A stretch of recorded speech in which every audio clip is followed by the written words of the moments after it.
Hey everyone, is your Yahoo email inbox is cluttered with hundreds of messages?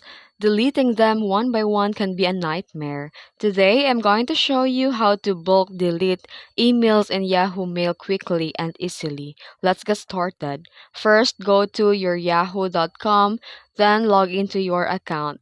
Then here, go to the folder where you want to bulk delete emails. If it's in inbox, spam, or sent, then here at the top of the email list, click the check box, and this will select all emails currently visible on the page. And after checking the box, you'll see a message like Select all conversations in inbox. Click that to select every single email in that folder, not just the first page.